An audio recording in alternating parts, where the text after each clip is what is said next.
the Lowell Area Historical Museum, and we are now in the Victorian rooms, and we are in the dining room of this house.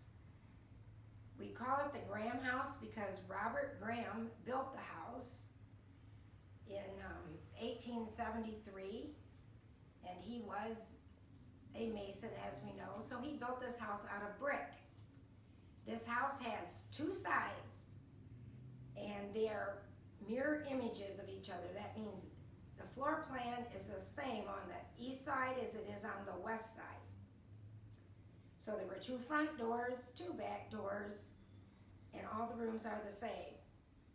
So Robert and his family lived on the west side of this house, and on the east side, the grandparents lived, the grandma and the grandpa, which was a good thing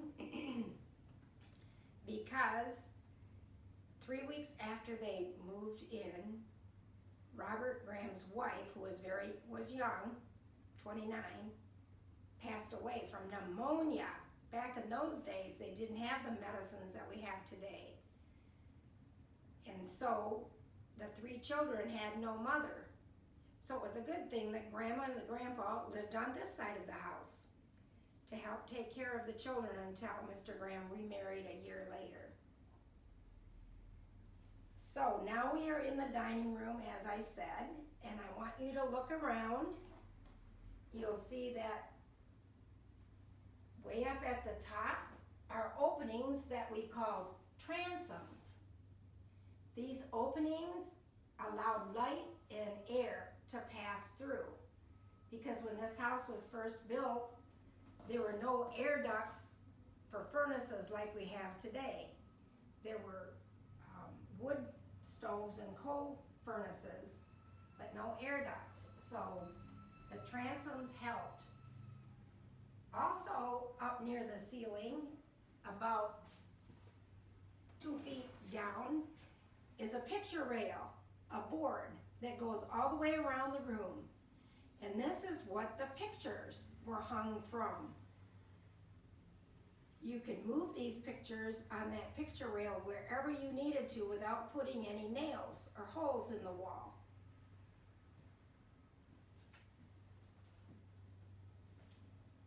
The furniture in this room includes a couple buffets to store our silverware and dishes and all of that in. And we even have silver tea sets. But I want to show you something really neat that I know you'll like. This is a wooden high chair from the 1870s. It's not only a high chair, it's also a low chair. It has wheels, but the wheels only go back and forth. You can't turn them sideways. But this way, the child, you could sit in a chair and feed the child when you're sitting or when you are standing.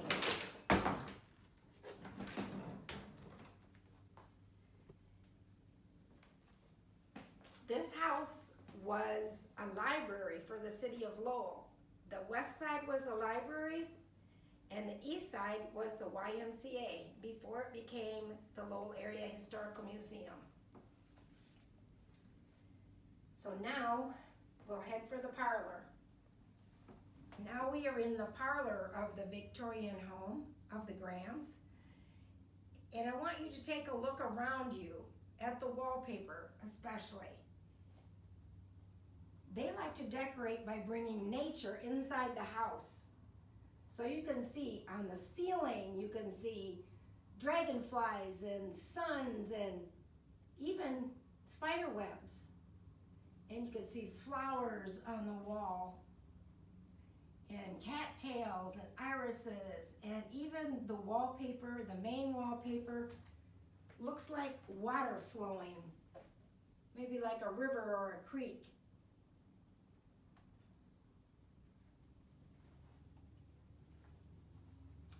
This room was their company room. They kept it nice. You couldn't be in here without a purpose, but it had many purposes. One thing that this room has is music. There is a pump organ. And you had to pump it to get the music.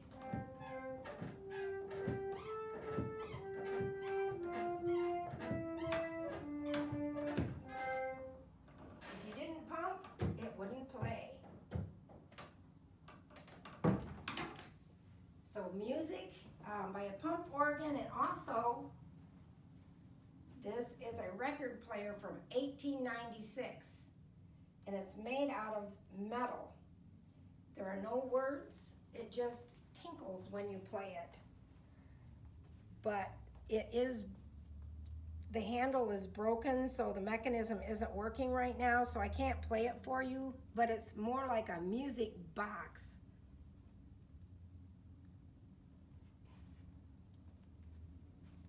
So that is music in this room. This room is also a library. It's where you kept your books. So we have the books above, and down below here, it's a writing desk. Now, when the people back in 1870s wrote, they used either feathers as pens, or they had a pen called a fountain pen with, these are nibs, and they had their ink, and so they would dip in the ink and then they would write. But it didn't keep writing without dipping it in the ink again. You had to keep dipping it in, and you had to get just the right amount so that you didn't put a big blob on the page. If you got a little too much, you could dip it here and clean it off a little bit, and that's the way you wrote. There were no computers, no typewriters, nothing like that. So you wrote your letters.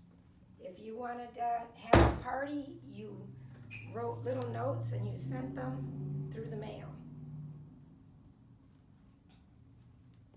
This room has a game table. The table has a neat little drawer.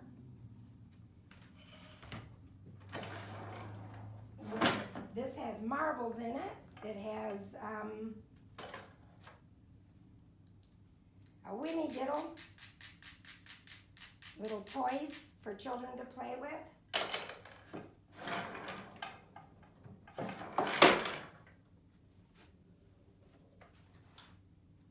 And another educational toy was a stereoscope. We use cards that have two images. Two images, you have two eyes.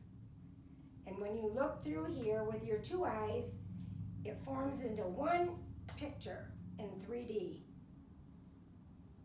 So that is really neat. There's you could have cards that had pictures of parks or important people, so it was educational too. Now, if you look in this room, this house was built before electricity, so there were no electric lights. We use gasoline or kerosene lamps like this that you had to light each day and put out when you were not using the room. And if you look up at the ceiling, this was originally a kerosene lamp too. So there is a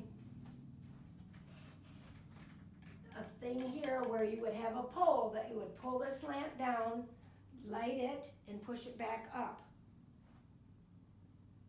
So each room had a light from the ceiling, but it wasn't electric until electricity arrived, and then in 1896, you could get electric in your house for lights if you wanted to. In Lowell only, though.